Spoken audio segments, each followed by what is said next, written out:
할렐루야. 주님께서 여러분과 함께 또한 사제의 영과 함께 마테오가 전한 거룩한 복음입니다. 주님 영광 받으소서.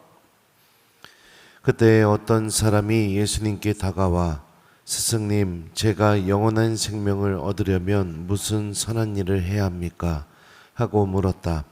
그러자 예수님께서 말씀하셨다. 어찌하여 나에게 선한 일을 묻느냐? 선하신 분은 한 분뿐이시다. 내가 생명에 들어가려면 계명들을 지켜라. 그가 어떤 것들입니까? 하고 또 묻자 예수님께서 이르셨다. 살인해서는 안 된다.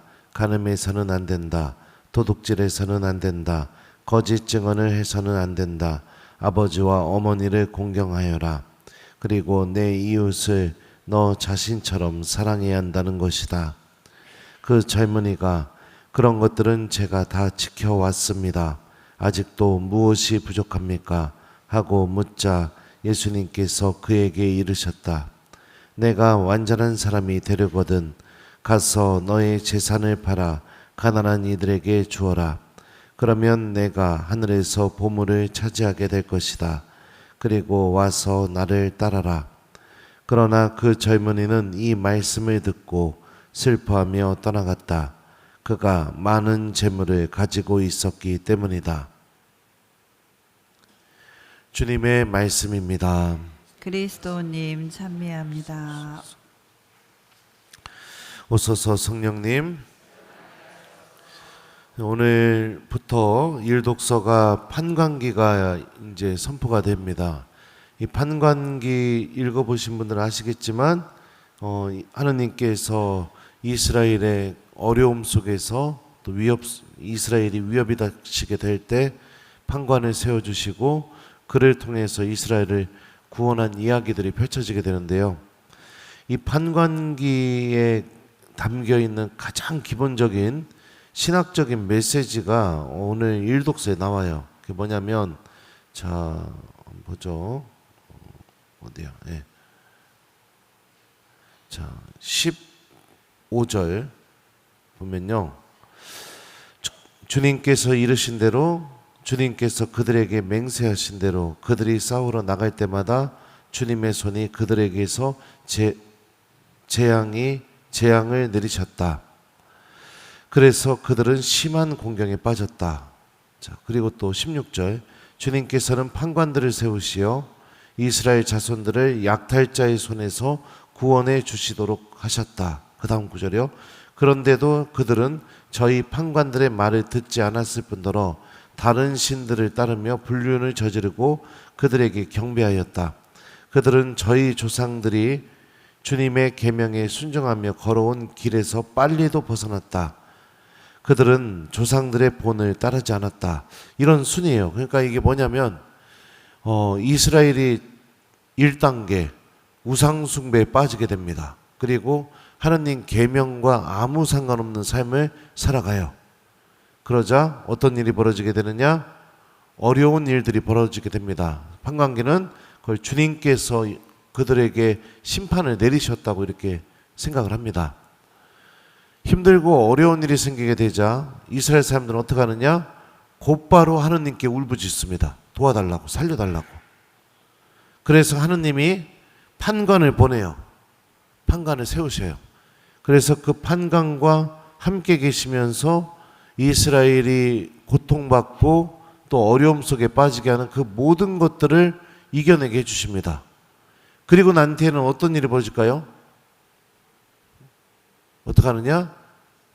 이제 살만해지니까 다시 또 우상숭배, 다시 계명을 지키지 않는 삶, 다시 기도가 사라진 삶, 다시 하느님과 상관없는 삶. 이게 반복입니다. 판관기는. 우상숭배, 하느님과 아무 상관없는 삶 1단계, 2단계 힘든 일이 생겨서 하느님한테 울부짖음, 3단계 하느님이 판관을 세워주심, 4단계 다시 우상숭배함, 다시 기도 안함, 다시 하느님과 상관없음, 그리고 어려운 일이 생김, 그 다음에 울부짖음, 그 다음에 판관 세워줌, 다시 우상숭배, 다시 기도 안함. 이게 판관기에서 흐르고 있는 기본적인 뼈대입니다.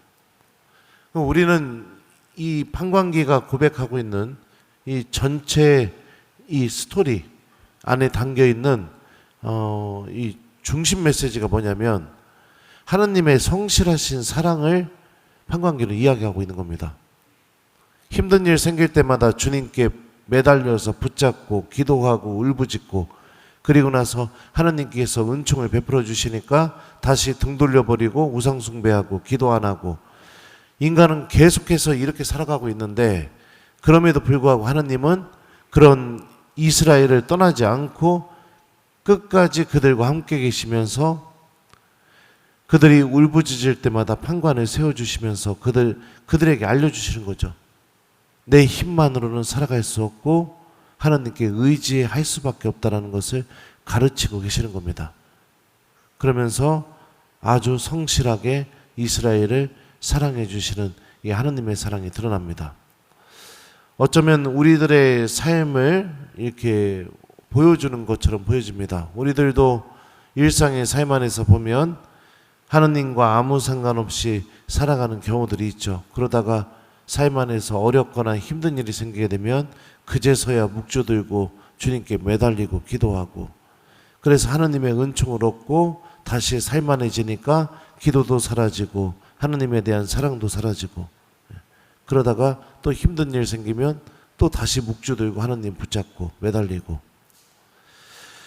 하나님은 우리가 하느님 나라 돌아가는 순간까지 성실하게 우리들을 사랑해 주실 겁니다. 판관기에서 고백된 것처럼 성실하게요. 그런데 내가 그 성실하신 하느님의 사랑 앞에서 어떤 선택을 하면서 살아왔느냐, 이거는 이제 내가 주님 앞에 들고 갈 때 가지고 가야 몫인 것이죠.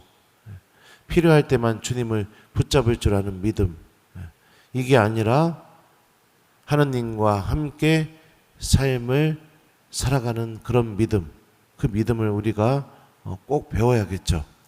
그리고 저는 여러분들에게 그 믿음을 지금 가르치고 있어요. 4년째. 이제 보니까 많은 분들이 그런 믿음이 이제 생긴 것 같아서 아주 흐뭇합니다. 사목이 성공하고 있구나, 열매를 맺고 있구나. 그래서 아주 기뻐요. 아무튼 판관기는 이런 하나님의 아주 성실하신 사랑에 대해서 우리들에게 이야기하고 있다, 이렇게 보시면 되고요. 자, 그 다음에 오늘 복음으로 가볼까요? 이 부자 청년이 예수님께 찾아왔어요. 근데 이 청년은 예수님이 이야기하셨던 생명의 계명들, 다시 말하면 이웃을 사랑하고 그리고 또 십계명에 나와 있는 계명들을 지키는 것, 그런 것들을 이미 다 지키고 있었습니다. 그런데 예수님 왜 찾아갔을까요? 이미 계명을 철저하게 다 지키고 있었던 사람인데 그럼에도 불구하고 예수님을 왜 찾아갔을까요? 네? 정답은 첫 번째 구절에 있어요. 제가 영원한 생명을 얻으려면 무슨 선한 일을 해야 합니까? 계명을 다 철저하게 지키고 있음에도 불구하고 영원한 생명에 대한 확신이 없었던 겁니다. 계명을 철저하게 지키고 계명 안에 머물면서 살았음에도 불구하고 내가 영원한 생명을 얻을 수 있다는 확신과 그 다음에 확고한 마음이 없었기 때문에 예수님한테 찾아간 거죠. 그러자 예수님께서 이 부자 청년에게 이렇게 말씀하십니다. 자, 이게 뭐냐면 몇 절이 눈이 왜 안 보여? 21절. 예수님께서 그에게 이르셨다. 내가 완전한 사람이 되려거든 가서 너의 재산을 팔아 가난한 이들에게 주어라.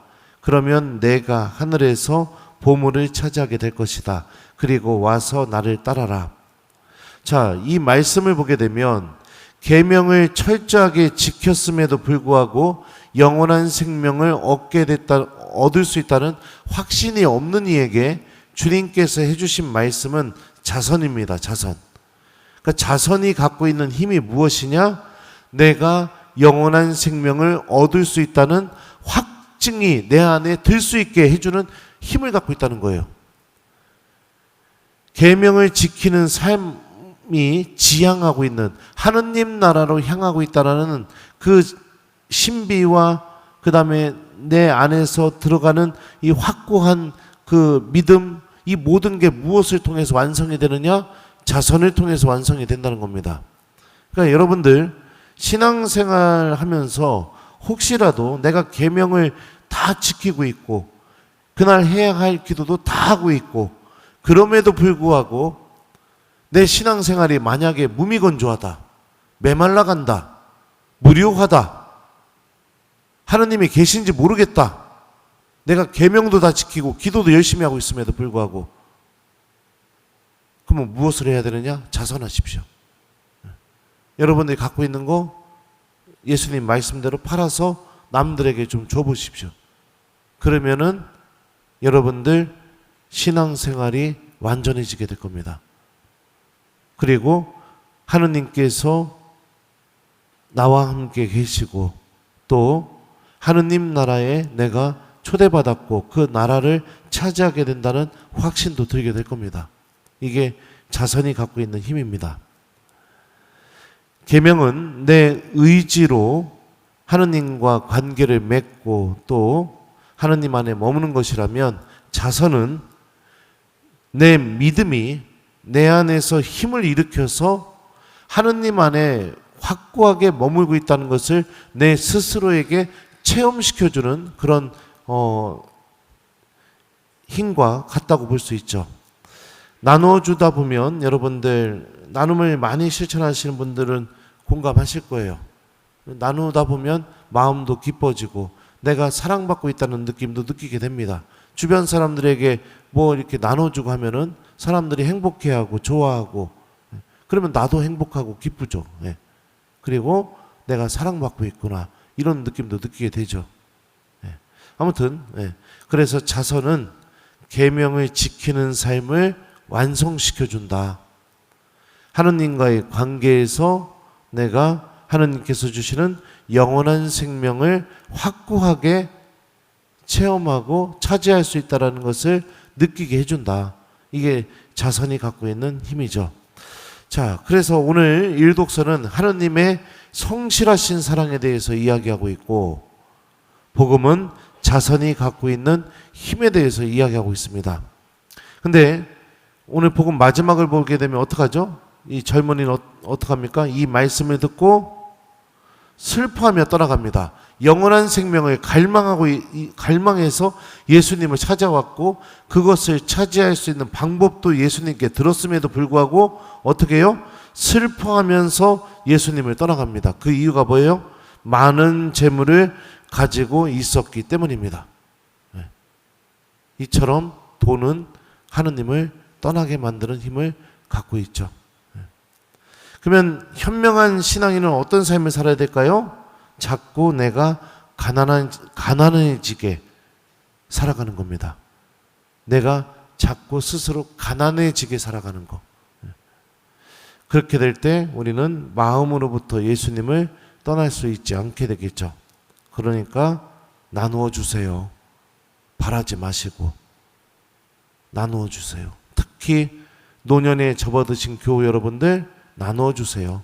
여러분들 많은 재물을 가지고 있으면 여러분들의 노년은 계속해서 신부님 강론 들을 때마다 마음이 불편하고 찔리고 그래서 슬퍼하면서 마음으로부터 떠나가게 되어 있습니다. 나누어 주세요. 자꾸 가난해지게 만드세요.